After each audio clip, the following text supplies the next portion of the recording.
Are you looking for a way to level up your English? Have you tried reading, but you always get bored or find it too hard? Then you should try to listen to this story. Chapter 1. My name is David, and my story begins one morning in June 1751. This was the day I left my father's house in Essendine for the last time. My friend Mr. Campbell was waiting for me. "I'll go with you to the river," said Mr. Campbell. We walked together down the road without speaking. After a while, Mr. Campbell asked, "Are you sorry to leave Essendine?" "I don't know, sir," I replied, "because I don't know where I'm going or what will happen to me. I've been very happy in Essendine, but I've never been anywhere else. My mother and father are dead now, and I'm going to find my future." Mr. Campbell told me that my father had given him a letter before he died. He said that it was my inheritance. "Here's the letter," said Mr. Campbell, giving it to me. "Your father told me to give you the letter and send you to the house of Shaws, near Edinburgh. It's where your father came from, and he wants you to return there." The letter was addressed to Mr. Ebenezer Balfour, House of Shaws. Under the address was written, "This letter will be brought by my son David Balfour." I was surprised because I knew nothing about the House of Shaws. I was only 17 years old, and I felt scared about the new part of my life that was about to begin. Mr. Campbell said goodbye. I looked at Essendine for the last time. Then I turned and walked towards Edinburgh and my future. On the morning of the second day, Elle came to the top of a hill. Below me, I saw the city of Edinburgh and the sea. There were ships on the sea. I saw a group of English soldiers, the redcoats, marching along the road. When I was closer to Edinburgh, I asked people for directions to the House of Shaws. Everyone seemed surprised when I asked about this house. At first I thought it was because I looked very poor. But after a while I thought that there was something strange about the House of Shaws. I began to worry. Before, I imagined a big house with rich relatives. Now it seemed that this was not true. What is waiting for me at the House of Shaws? I thought. There was only one way to find out. I walked on. Soon I saw a large house standing alone in the bottom of the next valley. It was the House of Shaws. It was not how I imagined. The house was very old and in bad condition. There was no gate at the entrance, no path to the front door, and no smoke came from the chimneys. It looked empty. It was dark when I arrived at the house, and there were no lights on. I knocked once on the big wooden door. I waited, but nothing happened. I knocked again. Nothing happened, but I heard someone inside, so I became angry. I started kicking the door and shouting for Mr. David. I heard a sound above me.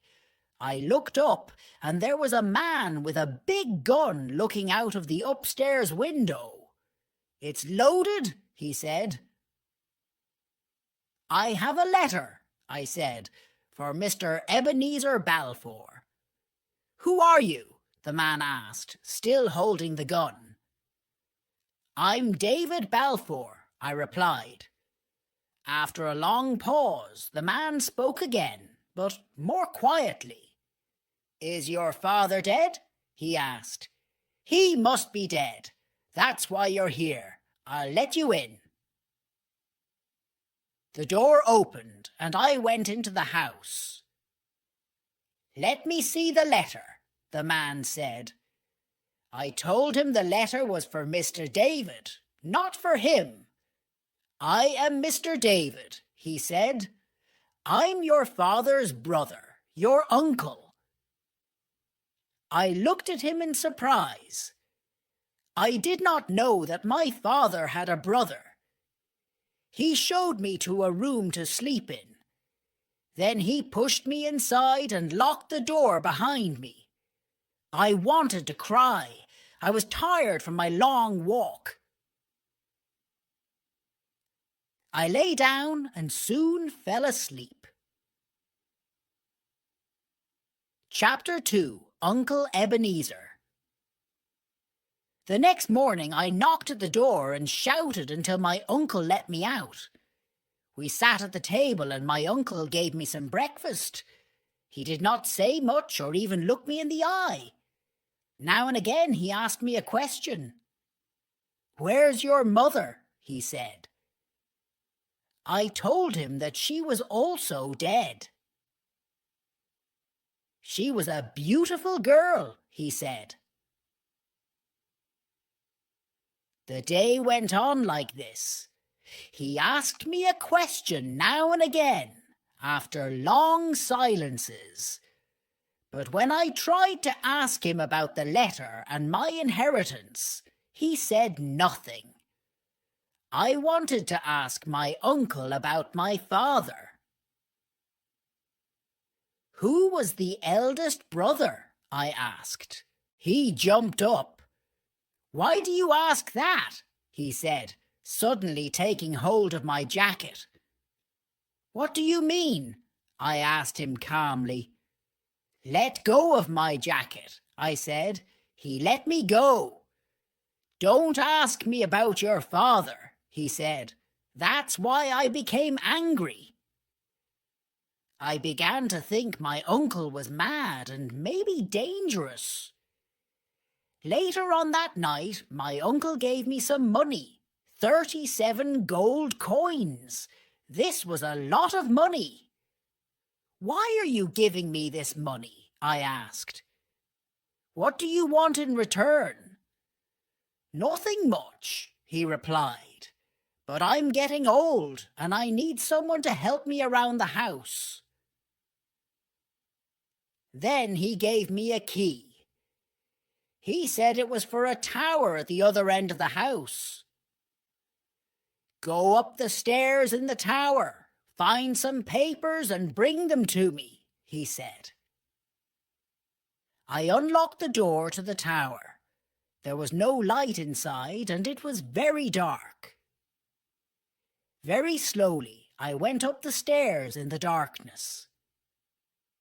As I went higher and higher, I began to feel the wind on my legs. The stairs seemed to move under my feet. Suddenly, there was a flash of lightning.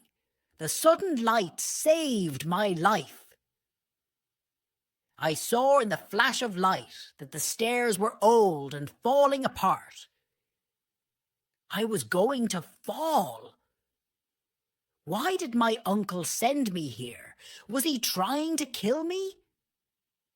I was scared, but also very angry. I carefully climbed back down the stairs, using the flashes of lightning to find my way. Then I went back into the kitchen. My uncle was sitting with his back to me and did not hear me come in. I put my hands down heavily on his shoulders. This shocked my uncle. He was an old man. and he fell down to the floor. I left him there and looked for a weapon. My uncle was a danger to me, and I wanted to know why. I found an old dagger. I sat with it and waited. When he opened his eyes, I began to ask questions. Why don't you want to talk about my father? Why did you give me the money? And most importantly, why did you try to kill me? The old man looked very weak and tired. I'll answer your questions in the morning, he said. I locked him in a room and waited for morning. The next morning we had breakfast. While we were eating, I watched my uncle carefully. I was waiting for him to answer my questions, but he said nothing. Suddenly there was a knock at the door. I opened it and saw a young boy in sailor's uniform. I have a letter for Mr. David from Captain Hoseason, the boy said. He showed me the letter. I'm very hungry, he added hopefully. I let him in and he finished my breakfast. My uncle read the letter, then gave it to me. Here is what it said. My uncle told me that he was doing some business with Hoseason, the captain of a ship called the Covenant. Let's go and see him, he said. And then afterwards we could visit Mr. Rankeeler, the lawyer. He knew your father. I thought about this and decided to go. I wanted to meet this lawyer. Maybe he could answer my questions. And with lots of people around, my uncle can't try to kill me again, I thought. I also wanted to see the sea. Let's go, I said. On the way there, I talked to the young sailor. His name was Ransom. My uncle did not speak at all. Ransom told me about the ship, the captain and the rest of the sailors. He said that Captain Hoseason was violent and was not a very good sailor. Ransom said that a man called Mr. Schwan really knew how to sail the ship. We came to the top of a hill. From there, Ransom showed me the Covenant out at sea. There was also a small boat that took people out to the ship. We walked down the hill and went into the Hawes Inn. It was very warm inside.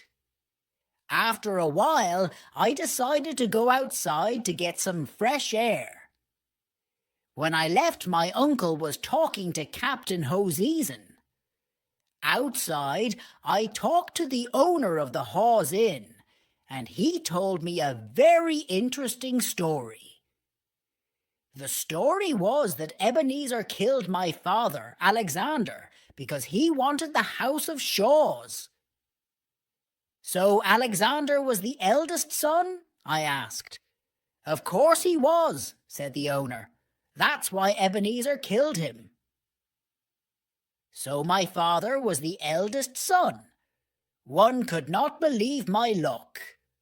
2 days ago I was a poor boy with nothing, and now I had a house and some land. I was lost in these thoughts when Captain Hoseason appeared. Do you want to see the inside of my ship? He asked. I was very curious to see inside the Covenant, and I went with Captain Hoseason. So, David, what can I bring back for you? Said Captain Hoseason. A friend of Mr. David's is my friend as well.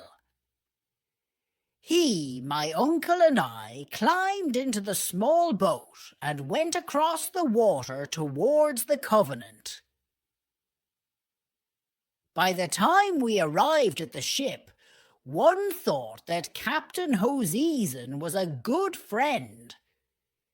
When we were next to it, I was surprised at how big it was. I was not really listening to what the captain was saying. Hoseason said that I must go on to his ship first. A rope was sent down for me.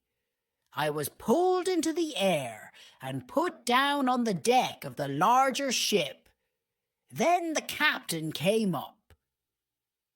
"But where's my uncle?" one asked suddenly. I ran to the side of the ship. There was the smaller boat with my uncle still in it. He was going back to the land. "Help! Come back!" I shouted. My uncle turned to look at me. His cruel face was the last thing I saw. Someone's strong hands held me from behind, and I was hit on the head by something hard. Then everything went black. Chapter 3. Kidnapped. When I woke up, it was dark.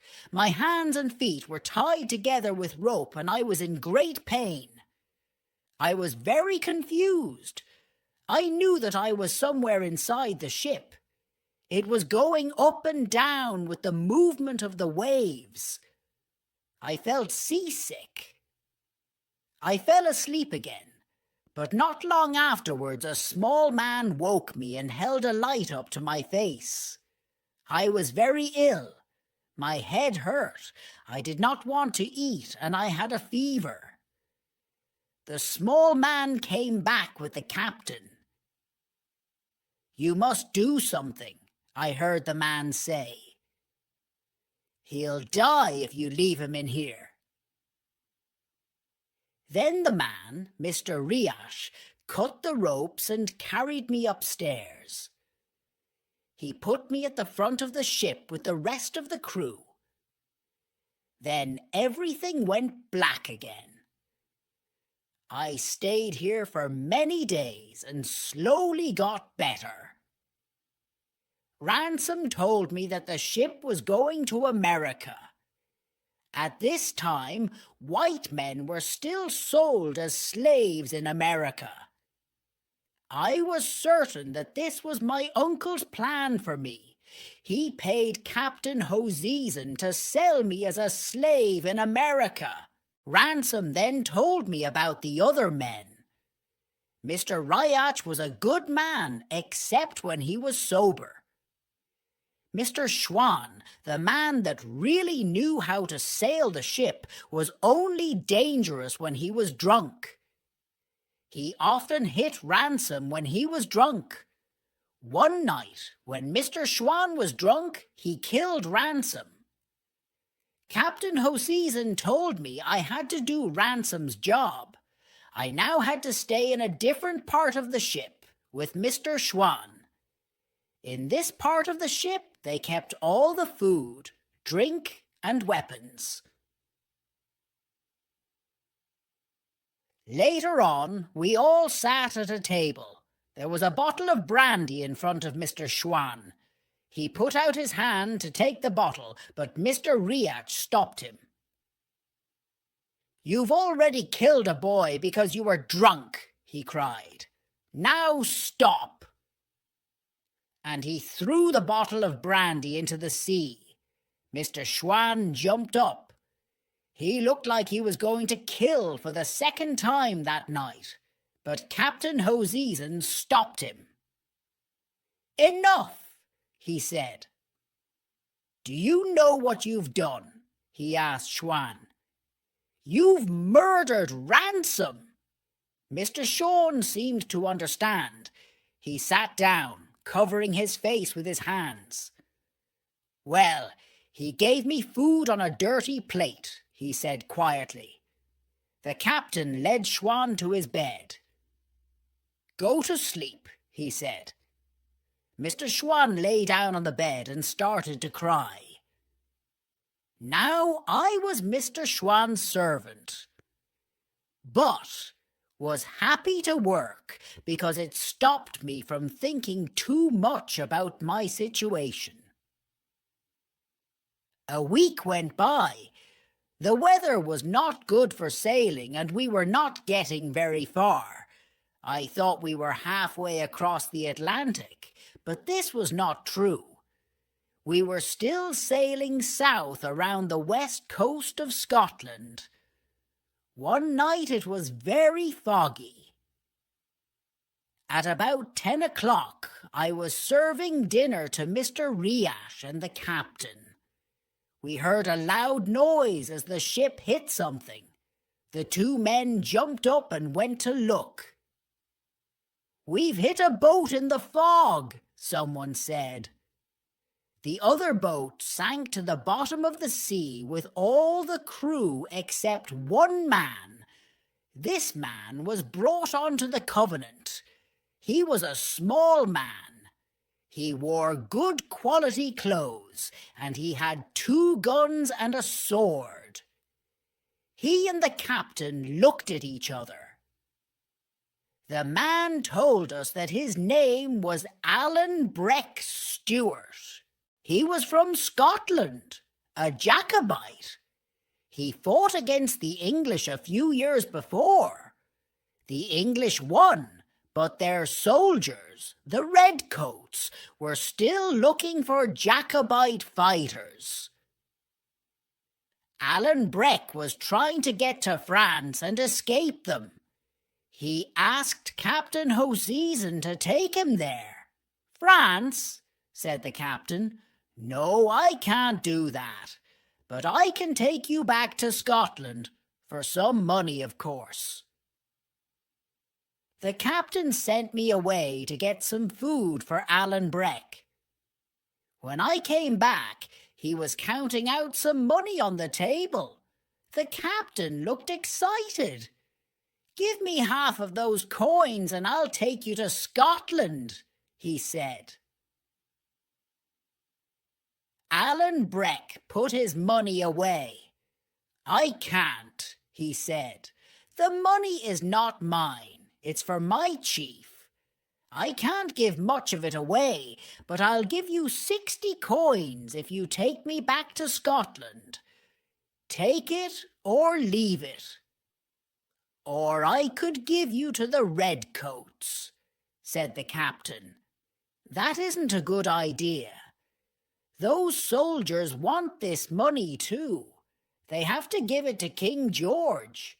If you give me to the Redcoats, they won't let you keep any of this money." "Well, 60 coins it is. Let's shake hands." The captain left. I cut some meat for Alan Breck and put it in front of him. "So you're a Jacobite?" I asked. "Yes," he said. "And you? I imagine you support King George?" "Not one or the other," I said, because I did not want to make him angry. "There's no more brandy," he said. "I want a drink for my 60 coins." I went to get the key to the brandy cupboard from the captain. It was still foggy outside. I saw the captain talking to Mr. Riach, and I heard what they were saying. They were planning to kill Alan Breck so that they could take the rest of his money. When I heard this, I felt scared and angry. I did not want to be on a ship with such dishonest, violent men. My first thought was to run away, but I decided not to. I stepped forward. "Captain," I said, "the man wants some brandy and the bottle is empty. Can I have the key to get some more?" The men were surprised to hear my voice and turned around quickly. "That's the answer," said Hoseason to Mr. Riash. "David can get the guns. He knows where they are." Then he turned to me and said, "Listen, David, That man is a danger to the ship, and we must do something about it. The problem is this, David. All our weapons are locked in the room he is in now. If I go in and take the guns, he'll know something is wrong. But if you go in and take a gun or two, he won't notice. If you do this, you can have some of the money too. I'll remember this when we arrive in America. I agreed to help them, but really I did not know what to do. They were thieves and murderers, and I did not trust them. But then what chance did one man, Alan Breck, and one boy, me, have against a whole crew? Chapter 4. The Fight. I walked back into the room where Alan was eating, and I made a decision. "Do you want to be killed?" I asked him. He jumped up quickly. "They've murdered a boy already, and now they want to kill you," I said. "Will you help me?" he asked. "I will," I said. Now we looked around to see how to defend ourselves. There were 2 doors into the room and 1 small window. We closed one of the doors and left the other one open. He took out his sword and gave me all the guns. "Now listen to me," he said. "How many men are there?" 15, I said. "Well, there's nothing we can do about that. I'll watch this door where the main fight will be. You must use the guns and watch the other door." I told him I was not a very good shot. "If they try to open the door, you must shoot," he said. "Now, what else do you have to watch?" "The window, sir," I said. "But how can I watch both at the same time? When I'm looking at one of them, my back is towards the other." "That's true," said Alan. "But don't you have any ears?" "Of course," I said. "I must listen for the sound of breaking glass." "Exactly," said Alan. Meanwhile, the captain was still waiting for me to return with the guns. Finally, he came to the door. Alan stopped him with his sword. "What's this?" said Hoseason. "I save your life, and you show me a sword." "I know what you're planning," said Alan. "Now get your men together. I want to start this fight as soon as possible." The captain looked at me. "I'll remember this, David," he said. We waited and listened. We heard voices and the metal sound of swords, then silence.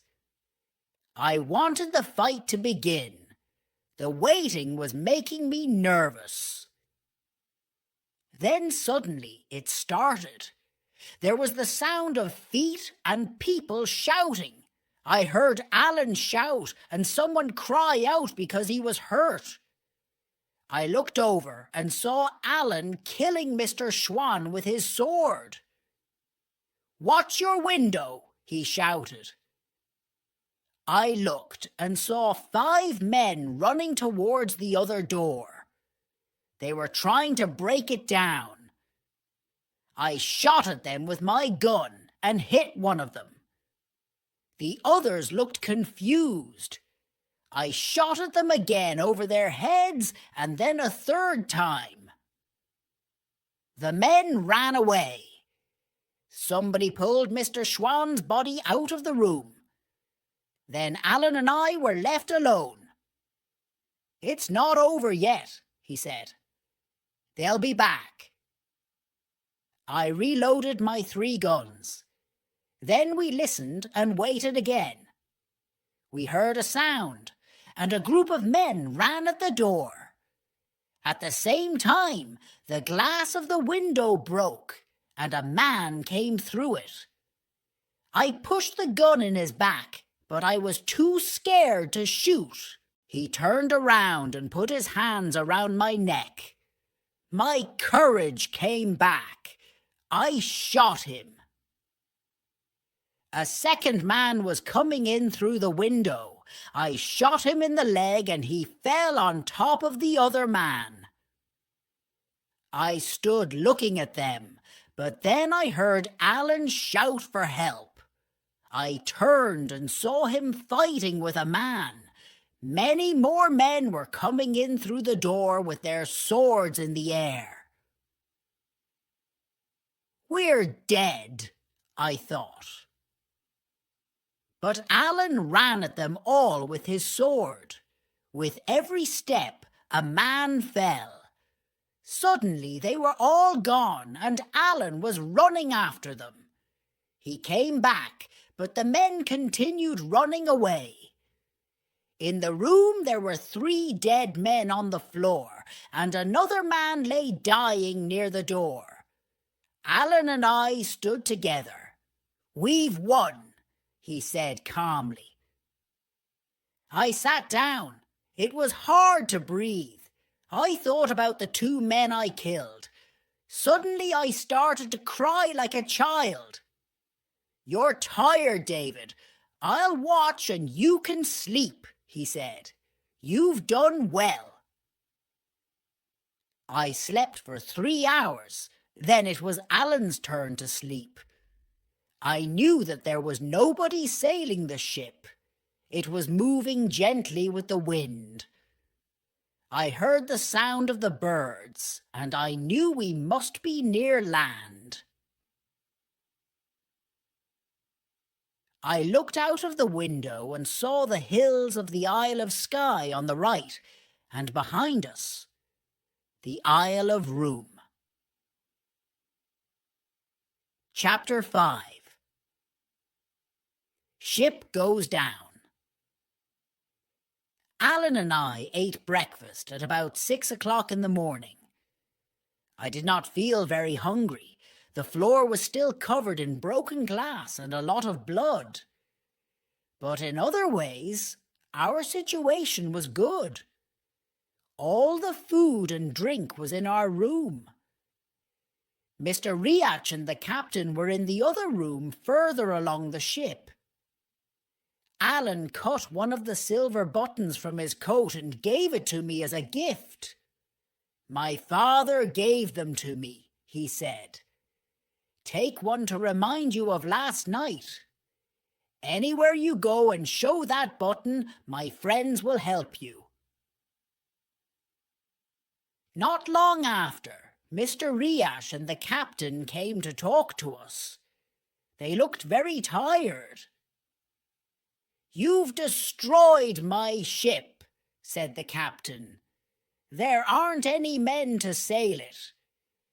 We'll have to go back to Glasgow. But this coast is very dangerous for ships. You've killed the only man who knew how to sail it." "I've often sailed up and down this coast," said Alan. "I'll still give you 60 coins if you take me to Loch Linhe." The captain agreed to this. They also agreed to exchange some brandy for 2 buckets of water. The captain and Mr. Riach were happy, and we cleaned up our room.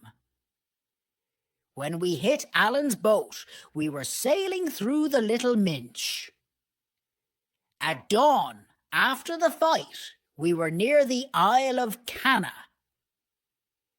The quickest way to Loch Linne was through the Sound of Mull. But the captain had no map of this part of the sea, and he was afraid of damaging his ship in this small channel of water. So we decided to sail down the west coast of Mull, around the south, and up into the loch. This was a very pleasant time on the Covenant. The sun was shining, the wind was good, and the mountains on the islands were very beautiful. Alan and I listened to each other's stories during this time. But when I spoke about my friend Mr. Campbell, Alan said that he hated everyone with the name of Campbell. But he is a good man, I said. Why do you hate all Campbells? I asked him. Alan told me that the Campbells had killed people from his family, the Stuarts. They then took their land from them too. Alan then had to join the English army to make some money. I was very surprised at this because Alan's Scottish family history was so important to him. But then I deserted, he said. And now, if the Redcoats find me, they'll kill me. So you're a Jacobite and a deserter from the English army. Why are you back in Scotland? Surely it's too dangerous, I asked. I miss my friends and my country, he replied. But I also take money from the people in Scotland to their chief, Ardshiel. Ardshiel now lives in France, but he wants to return to Scotland. He wants to win back his land for his followers. Ardshiel's half-brother James gets the money from the people, and I take it to Ardshiel in France. So the Highlanders pay twice to use their land, I asked. Once to King George of England and once to Ardshiel? That's right, said Alan. When the Highlanders lost to the English at Culloden, Ardshiel had to run away and hide. The English took away all his power and his land. They also took away the weapons from the Highlanders. A Campbell called the Red Fox works for King George. He gives the king the rent from Ardshiel's land. But the people still love their chief and continue to give him money. The English can't stop that. But when the Red Fox heard about the money they were paying to Ardshiel, he became angry. And then what happened? I asked. Well, David, he said, the Red Fox wants Ardshiel to die. So he made all the Stuarts leave their homes. Now, I'll find the Red Fox and kill him. Alan was very angry now, so I decided to talk about something different. How did you escape the Redcoats? They are all over Scotland. It's easier than you think, he said. If you know the countryside well like I do, you can hide from the soldiers, and there are always friends to help you. It was late at night, but because it was summer, it was still quite light. The captain came in, looking very worried. He wanted Alan to sail the ship. We went outside and looked at the sea. On one side of the ship, we saw something that looked like a fountain. What's that? Asked the captain. Alan told him it was the sea hitting some rocks. Then we saw more fountains. There were rocks under the water everywhere. It was very dangerous to sail the ship without a map to show us where the rocks were. Alan thought that there were fewer rocks closer to the land. For a while we sailed close to the Isle of Mull, and we were safe. But as we came around the coast of Mull, the wind stopped, and the waves pushed the ship towards the coast. The next minute, the ship hit the rocks with a loud crunch. We all fell down on the deck. The waves grew bigger, and the ship was thrown onto the rocks again and again. Some of the men were trying to put a small boat into the sea. It was very difficult because the sea was so rough. Waves kept breaking over us and the ship was sinking. Suddenly, one of the men cried out. A huge wave hit the Covenant and we were all thrown into the sea. My head went under the water and I started to sink. I came up, but immediately I was pulled down again. I cannot remember how many times I sank and came up. The waves and the wind were very strong and it was difficult to breathe. After a while, I found a piece of wood. I held on to it until I was in calm water. I looked around me and saw some land not too far away. By now I was very cold. I knew I must swim to the land or die. It was very hard, but after an hour one was finally on land. I lay on the beach in the moonlight. I was tired but alive. Chapter 6. The Murder of the Red Fox. There was nothing on the land, no houses, no lights, just land. I was tired but happy to be alive. I did not know if any of the others survived. When morning came, I climbed to the top of a hill and looked out at the sea. There was nothing on the sea, no ship, not even the smaller boat. I looked around me and I saw that I was on a small island. Nobody lived there. It was separated from the mainland by the sea, and there was no way of getting there.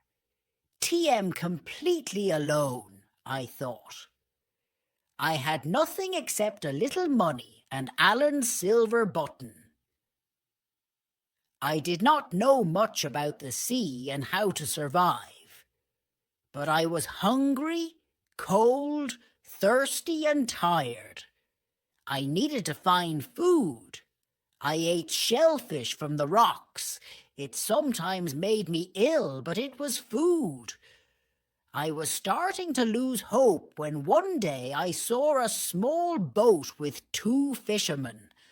I shouted and waved to them, but they sailed on, saying something in Gaelic and laughing. I lay down on the ground and cried. TM going to die on this island, I thought. But the next day the sun was shining. The shellfish did not make me ill, and I began to hope again. I climbed onto a rock and looked out to sea.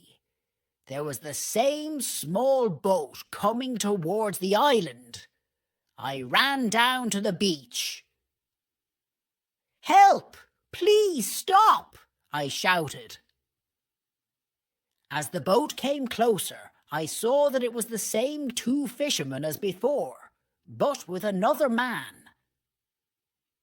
The boat stopped, and the man started shouting to me and waving. One only understood 1 or 2 words. I heard the word tide. Suddenly, I understood. Do you mean that when the tide is low? I did not finish my sentence. "Yes, yes," shouted the man.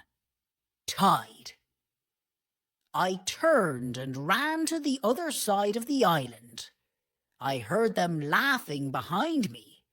I saw that when the tide was low, the island was attached to the mainland. It was only an island when the tide was high.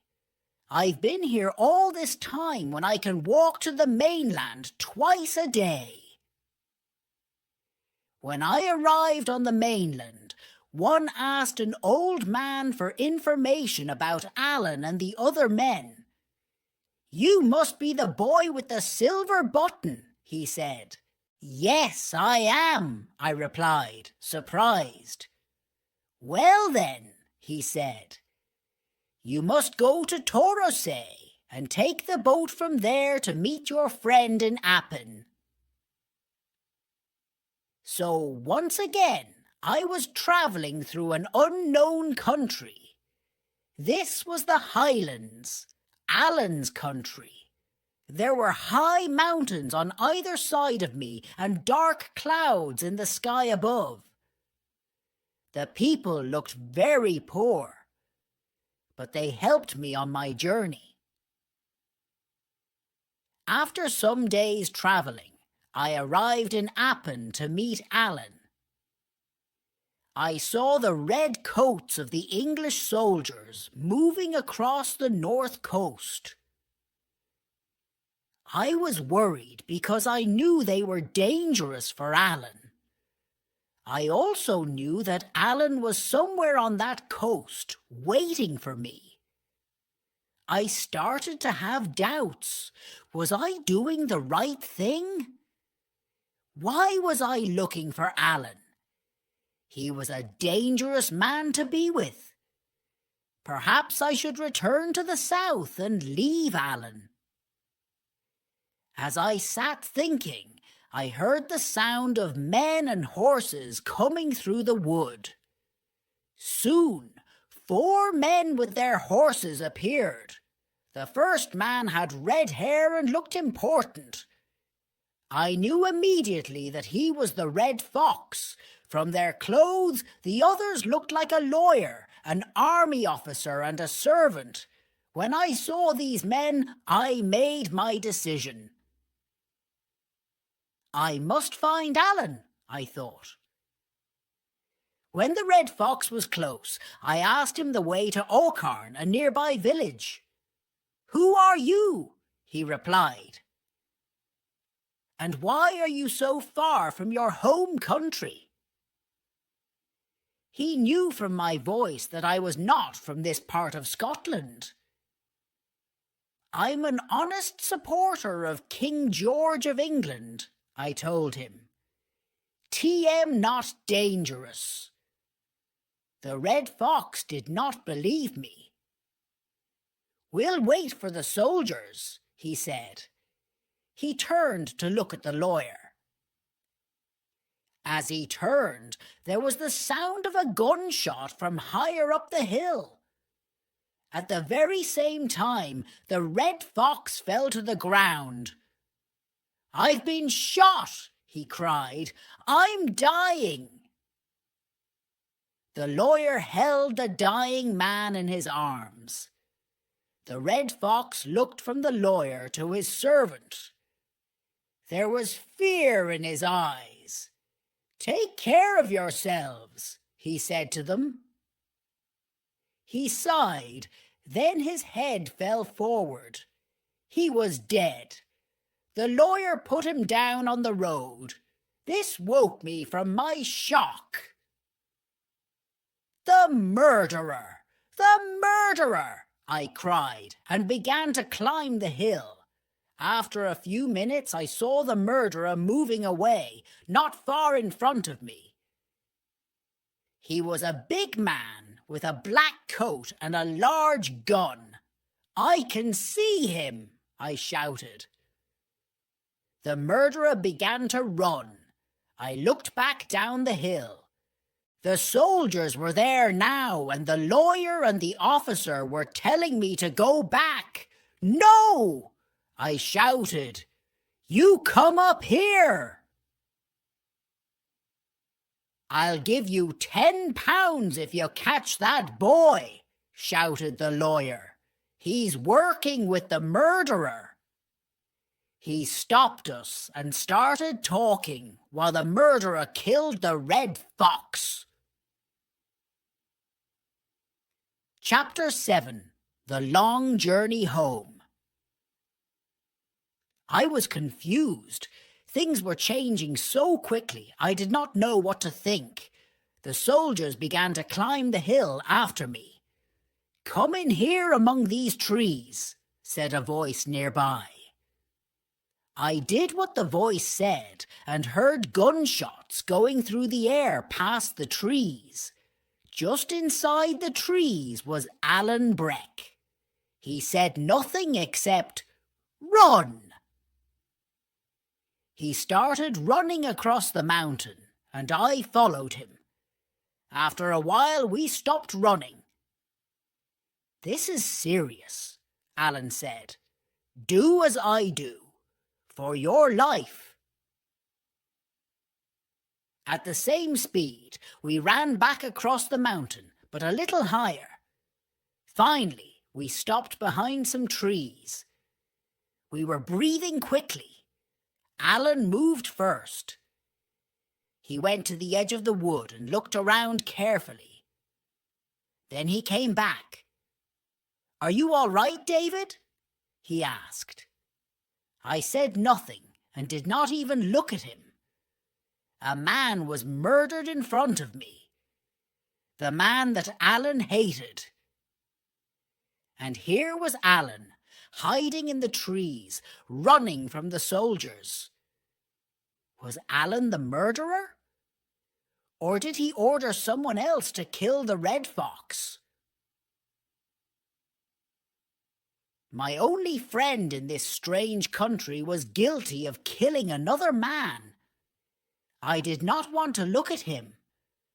I wanted to be on my own, not hiding here with a murderer. "Are you still tired?" asked Alan. "No," I said. "But you and I must go different ways, Alan. I liked you very much, but I don't like the things that you do. They are not my ways, and they are not God's ways. I must leave you."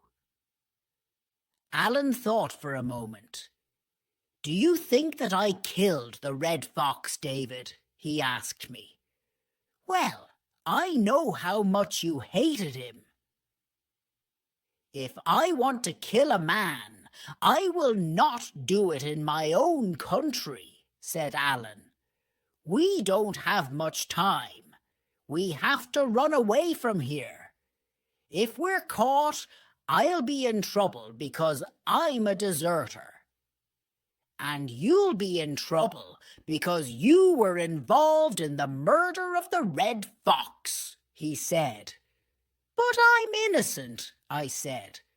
"I'm not afraid of the law in my own country." "This is not your country," said Alan. "Listen, David, the dead man is a Campbell. If they catch you, the Campbells will want somebody to die for this murder, and that somebody could be you. This is the Campbell law here." This scared me. You people from the lowlands don't understand. We're in the highlands, David. When I say run, trust me and run. It's difficult to run and hide here, but it's even more difficult to be in a redcoat prison. "I'll take my chances with you, Alan," I said. "It'll be hard," warned Alan, "but your only other choice is death." We shook hands. "Now let's see where the redcoats are now," he said. We started walking. Night came. It was a cloudy night, so it was very dark. Sometimes we walked, sometimes we ran. We travelled on and on until I was tired and weak. At dawn we stopped. Alan found a safe place high up between two rocks. I slept. I was woken by Alan's hand over my mouth. "Shh," he said. "You were making too much noise in your sleep." "Well, what's wrong?" I asked. He went to the edge of the rock and called me over. "Look," he said quietly. It was now the middle of the day and very hot. From the rock we looked down into a valley. A river ran through it. About half a mile up the river were a group of redcoats. I looked around. There were more redcoats everywhere I looked. I was afraid of this, David, said Alan. They began to arrive about 2 hours ago, but you were asleep. If they stay down in the valley, we'll be all right. But if they come up here, they'll see us. We'll stay here until it gets dark, and then we'll try to get past them. All that day, we lay in the hot sun. But we had no water, so finally, Alan decided we had to move. We jumped down from the rock and waited in the shade. The sun also made the soldiers tired. Many were sleeping. We started to leave the rocks. We moved slowly, but by the evening we were some distance away from the redcoats. Later on, we found some fresh water and washed and drank from it. We felt safe and decided to stop and eat. And so we travelled like this for several days, always looking out for redcoats, always moving south.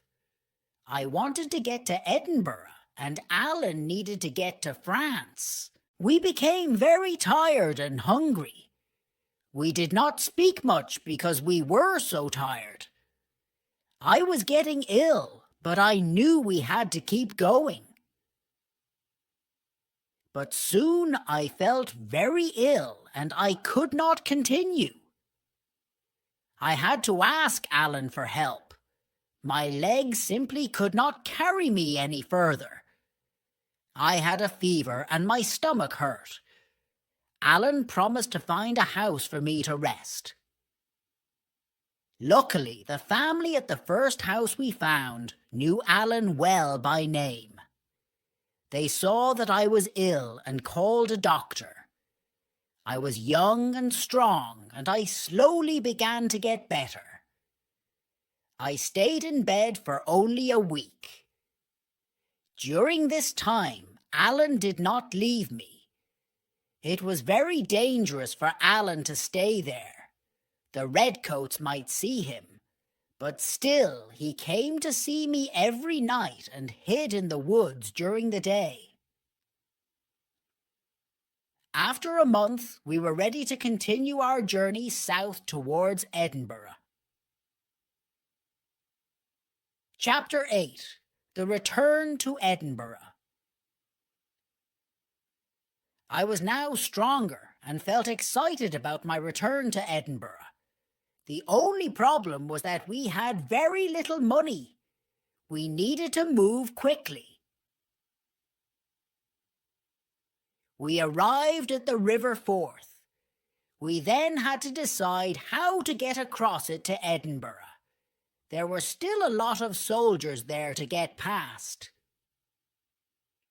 Luckily, Alan found a boat to take us across the water to Queensferry near Edinburgh. Morning came, and now I had to find Mr. Rankeeler, the lawyer. I needed to speak to him about my father and my inheritance. I also wanted to tell him about my Uncle Ebenezer's plan to kidnap me on the Covenant and send me to America. Alan was going to wait until sunset to meet with me again. If everything goes well with Mr. Rankeeler, I can give you the money to help you get to France, I told Alan. Soon I was in Queensferry, looking for Mr. Rankeeler's house. Only now I began to have doubts. Will I find the house? Will Mr. Rankeeler believe me? Perhaps he won't want to help me. What will I do then? I walked up and down and finally stopped in front of a very nice house. The door opened and a man came out. Can you tell me which house is Mr. Rankeeler's? I asked. Well, said the man, it's the house I've just come out of. I am Mr. Rankeeler. Well, sir, I said, can I speak with you? But I don't know your name or your face, said Mr. Rankeeler. Who are you? My name is David Balfour, sir, I said. David Balfour, he said, sounding surprised. We went inside the house. How can I help you? He asked. I am the son of Alexander Balfour. Mr. Ebenezer Balfour is my uncle. I believe that the House of Shaws is my inheritance, I said. And so we talked. He told me about events in Edinburgh and all the lies that my uncle told about me. I told him everything that happened to me. When I said Alan's name, he stopped me. It's probably a good idea to call your friend Mr. Thompson. It's for his own safety, he added. Mr. Rankeeler gave me some clean clothes. Then we talked again. He told me the story of my father and Uncle Ebenezer. The two brothers fell in love with the same woman. After a lot of fighting, the lady rejected both of them. After more arguing, they made a decision. They decided that one brother could have the lady and the other brother could have the house. It was a bad decision for everyone, said Mr. Rankeeler. Your mother and father lived and died poor, and your Uncle Ebenezer was hated by everyone. He became selfish and dangerous, as you have seen for yourself. And so, I asked, what is my position now? Well, the law says that the house is yours, replied the lawyer, but I think your uncle will fight you for it. Listen, your uncle paid Captain Hoseason to kidnap you, right? We need to show that your uncle was responsible. If we can do this, he'll have to give you the house. At this point, I began to think of a plan. I told Mr. Rankeeler. But do I have to meet your friend Mr. Thompson? He said. I think so, sir, I said. He asked me many questions, but I saw that he liked my plan. In the end, he agreed to it. At around sunset, we left the house. We met Alan and walked down to the House of Shaws. Alan knocked on the door. Mr. Rankeeler and I hid nearby. My uncle came to the door. Who are you and what do you want? He said. Who I am is not important, said Alan. I have to talk to you about David. Alan told my uncle that he had locked me up in a room. The law says that this is David's house, but I can help you. I know that you have money. You must either pay me to kill David or pay me to keep him away from you. You choose. How much do I have to pay? Asked my uncle. How much did you pay Hoseason? Alan asked. He's my partner, you know, so don't lie to me. Well, I don't care what Hoseason told you, but I gave him £20. That's the truth. But he was going to sell the boy in America as a slave to get more money for him, said my uncle. Mr. Rankeeler stepped forward. Thank you, Mr. Thompson, he said. That will do nicely. Mr. David, you have admitted to the kidnapping of your nephew, David Balfour. Shall we go inside? I think we need to discuss a few things. And so finally, my uncle had to give me my inheritance, the House of Shaws. Now it was time for Alan to continue his journey. We both felt very sad. He was a very good friend to me, and we went through so much together. As we walked along, we did not speak. I gave him the few coins I had with me so that he could get something to eat on his journey. He held out his hand. "Well, goodbye," he said. "Goodbye," I said. I held his hand tightly, let go, and walked away. My adventures with Alan were over, and a new life was about to begin. The end.